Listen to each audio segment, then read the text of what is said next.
pertama adalah kita akan bahas persamaan linear satu variabel dan perbedaan linear satu variabel.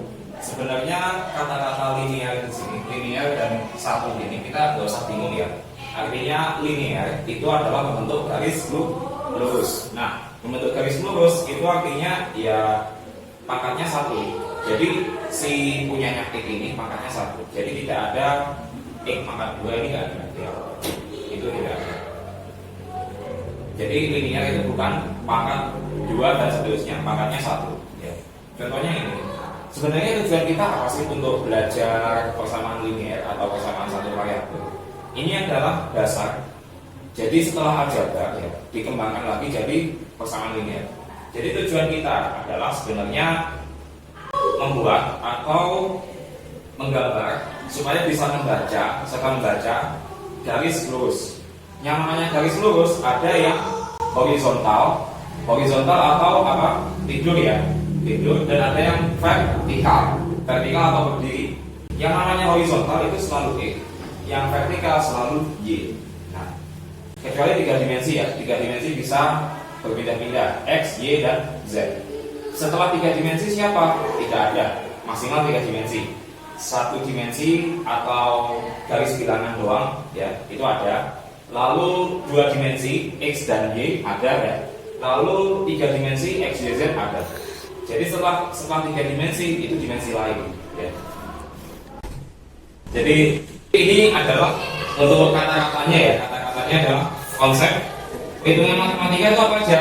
Tipo, London, ping, poro, lan, sudo ya. Apa artinya? Kali, bagi, tambah, dan kurang. Siapapun boleh masuk di persamaan ini. Tapi variabelnya cuma satu, lalu khasnya di sini ada tanda sama dengan. Lalu yang kedua sama ya, linear atau satu doang pangkatnya. Nah tujuannya apa? Bedanya ini sama-sama konsep tipo Londo atau perhitungan matematika. Tapi bedanya adalah di sini untuk mengetahui zona atau daerah penyelesaian. Nah maksudnya daerah penyelesaian itu siapa mas? Ya ini si X ini ya. Si X ini sebenarnya dia siapa sih gitu ya.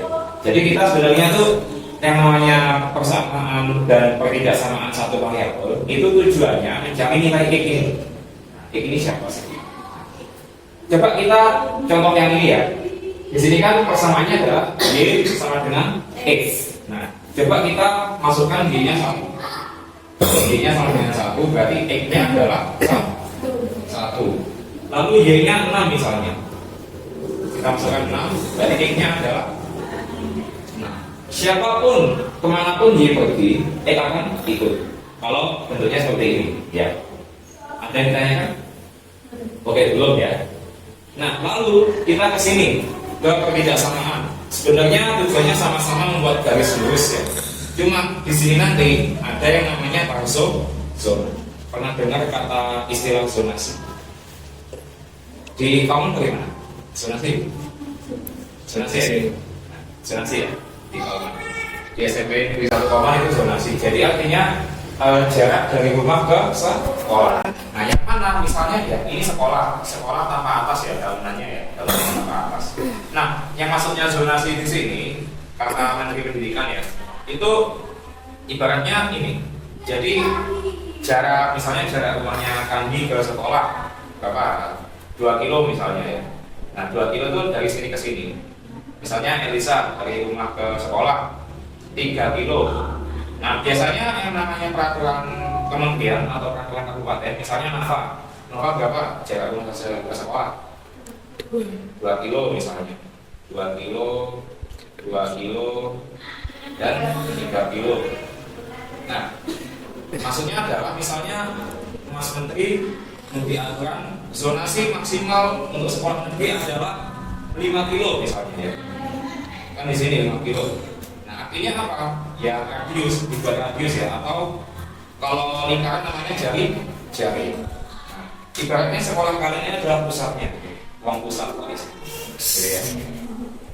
Pernah dengar istilah itu? Pernah. Uang pusat, uang tulus, macam-macam ya. Ada kan tren di sekolah. Oh, alhamdulillah. Saya tahunya juga dari murid-murid SMK. Gitu ya. Saya malah nggak update. Nah ini ya. Nah, maksudnya zonasi itu ya radiusnya ini. Kalau ini kebetulan ini kan bukan lingkaran bentuknya. Ini masih garis lurus. Misalnya ini ada persamaan x min 3 lebih dari sama dengan 0. Ya, paham ya? Lalu untuk x, kenapa ketemu zona yang ini? Kita buktikan ya. Buktikan dengan dua cara. Buktinya di atas gitu ya. Bukti. Misalnya x-nya saya masukkan 0 ya. Nah, apakah min 3 itu lebih dari 0? Salah atau benar? Salah ya, karena min 3 posisinya di kiri, 0 di sini. Berarti lebih besar 0 sebenarnya kalau dengan min 3. Apa? Tidak benar ya, atau tidak memenuhi ya. Kalau di SMA biasanya tidak memenuhi. Lalu bukti kedua. Oh ya, ini bukti pertama, ini bukti kedua. Misalnya di sini ada setelah K3 ada angka berapa? 4 ya. Ada angka 4. Kita masukkan 4 min 3. 4 kurang 3 berapa? 1.